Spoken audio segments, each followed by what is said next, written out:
I understand it in athletics, but how does one earn a scholarship musically to go to college? Like, who's out there watching you and knowing, oh, that's I want her to come here, or how does that work? Mhm. So along with, in school, outside youth orchestra, I also have private lessons that I would attend every single week with another professional musician. And they kind of guide you and they've been through this before. So they kind of know like what you would need to practice for those auditions. We prepare an audition for certain schools, and each school has a different requirement. So I would, practice whatever's on the requirements. And then they have a set date to where you go in front of, a panel or whoever's listening, play for them, and then they go from there. They judge your playing, and it also scholarship amount. So the better you are, the bigger the scholarship. So basically an audition you would sit for, basically. Yeah, absolutely. You have to audition on top of grades. So you have to have good grades to get into school, but then you need to be, a pretty good musician to get a good scholarship. Okay. That's interesting. So again, like in athletics, you have like multiple games, and to impress a college coach, I might play bad in game 6, but he came and saw me in game 12, and I was great. And I was great after that. So I want you. So is that audition, is that a lot of pressure? Is it just like a one-time thing if you would blow it? Or how is that? That's about right. It's pretty much a one-time thing. So you go in and you play live one time, and that's it. They judge you based on that. And a lot, even professional musicians these days, trying to win one of those top tier orchestra jobs, they have something called a blind audition, to where they don't even see you, they just hear you. So that's a whole nother level of just, you're really out there judging just your playing. So so that audition for Stetson, I mean, what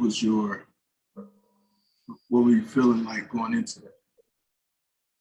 So it was actually an unusual situation to how I ended up going to Stetson, because I started working in the professional world a little sooner than normal. I think I was playing at this orchestra service, one of those regional symphonies, and I was in the women's bathroom washing my hands next to the violin instructor for Stetson University. We happened to be playing that same gig together.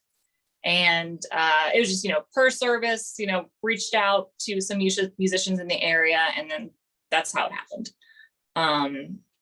And she said, oh, go to Stetson University or come audition. We have auditions in 2 weeks. And I'm like, oh, okay. I've never heard of that school before. But she gave me her information. So we set up the audition, and there it was. I thought I was going to go to a different school, 2 weeks before it started, but we kind of fast tracked everything.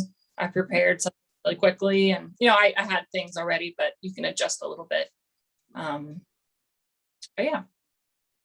And what other colleges were you considering? Others, maybe first couple or 2 or 3.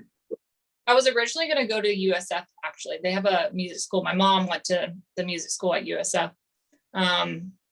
So that's what I was going to do. I wasn't really excited about it. It just kind of happened last minute. I wasn't as driven. I will say I wasn't as driven my senior year of high school, where it really mattered to take those auditions. I was just like, I kind of went on I was tired of practicing phase, which was really important because I needed to be practicing that year, and took a little bit of a breather music wise. So I was a little unsure of where I was going next. So USF, we consider just, a 1 year, we'll do that and then figure out what's next.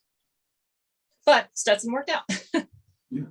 Okay. So you mentioned your parents both playing, but besides them, who were maybe a couple or a few, influential people in in that industry that you worked alongside or learned from that's helped you get where you are? I really credit a lot of who I am as a musician today to, I took violin lessons with him when I was in high school for the last couple of years of high school. And he was the concertmaster of the Sarasota Orchestra. His name is Dan Jordan, and I haven't talked to him in years and years, but I think he really helped me find my sound as a violinist that I've been able to keep and, work on and build from there. Through his studying with him, I've had a lot of opportunities like through summer camp that really just brought me to that next level as a musician. So I think him and that period of time has been the most influential. So you get out of college, and how do you turn or consider yourself turned professional? And how did you do it? Mostly you get a check at the end of a gig and then you're kind of professional. Not really, but I think towards the end of college, I was really getting more like professional opportunities with the regional orchestras around Florida. At that point, it kind of shifted my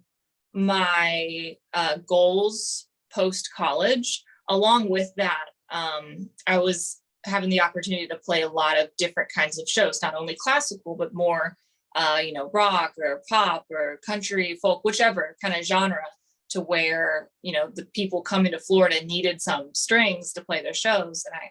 And I had the opportunity to play some of those. I'm like, wow, I didn't even know this was out there. This is really cool.